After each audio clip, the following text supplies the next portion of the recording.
तेच नाव या पुरस्काराला द्यावं ठरलं आणि मग तो पुरस्कार पहिला पुरस्कार आदरणीय काळे महाराज यांच्या कार्याला देण्यात येत आहे. रसिक महाराज मुगटकर यांच्या हस्ते तो आपण प्रदान करत आहोत. तत्पूर्वी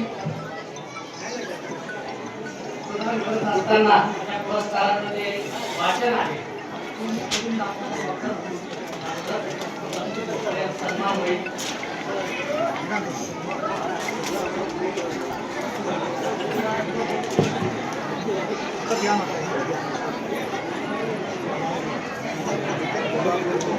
आदरणीय हरिभक्त वैकुंठवासी कृष्णदेव महाराज काळे आपण त्याच्यात अत्यंत प्रतिकूल परिस्थितीत वारकरी संप्रदायाची रुजवणूक केली.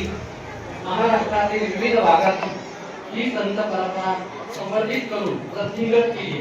हे महत्त्वपूर्ण कार्य सातत्याने पुढे चालू राहण्यासाठी आपण दूरदृष्टीने कार्यरत राहिला. यासाठी स्थापित केलेल्या संगमेश्वर शिवालय हरिगाव हे तालुका शेवगाव जिल्हा अहिल्यानगर या संस्थानामार्फत आपले कार्य आज निश्चितही सुरू असून समाजाच्या आध्यात्मिक उन्नतीसाठी हे संस्था कार्यरत आहे. आपल्या कार्याची दखल घेताना महाराज वारकरी शिक्षण संस्था आळंदीचे अध्यक्ष हरिभक्तराय विठ्ठल महाराज चौधरी मोठे बाबा यांनी आपणास देवा ही उपाधी बहाल करून गौरवान्वित केले. या स्मृती आनंददायी आहे. हरिभक्तराय वैकुंठवासी शेषरावांना देशमुख यांच्या आध्यात्मिक वृत्तीमुळे समस्त परिवार व संपूर्ण तळेगाव आपल्या कार्याशी जोडले गेले. या माध्यमातून आपली कृपादृष्टी व आशीर्वाद सर्वांवर राहिलेला आहे. अण्णांच्या आध्यात्मिक कार्याची सुरुवात आपल्या सहवासात झालेली आहे.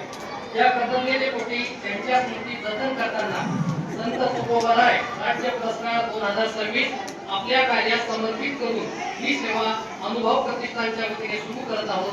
जय हरी.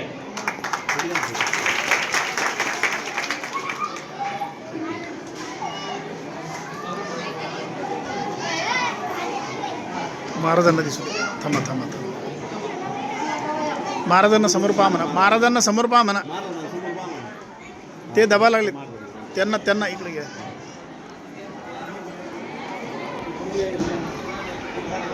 एक मिनिट.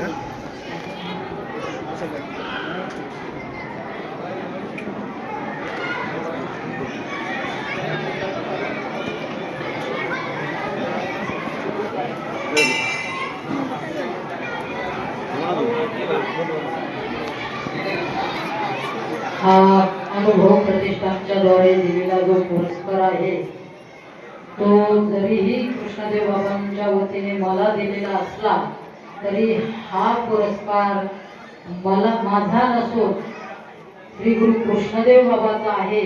मी जरी हा पुरस्कार स्वीकार केलेला असेल तरी हा पुरस्कार श्री गुरु कृष्णदेव बाबा संपूर्ण भक्त परिवाराचा आहे. या ठिकाणी उपस्थित असणारे बाबांचे जे शिष्य परिवार असतील, दादा आहे, प्रल्हाद महाराज, साबळे महाराज आहे आणि सर्व समस्त ग्रामस्थ तळेगावकर भक्त मंडळी सर्व परिसरातील यांचा हा पुरस्कार आहे हे मी जाहीर करतो.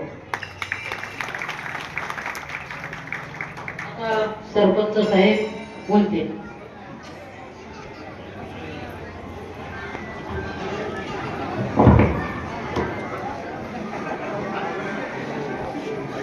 जगद्गुरु संत श्रेष्ठ संत शिरोमणी तुकाराम महाराज वैकुंठ गमन सोहळ्यानिमित्त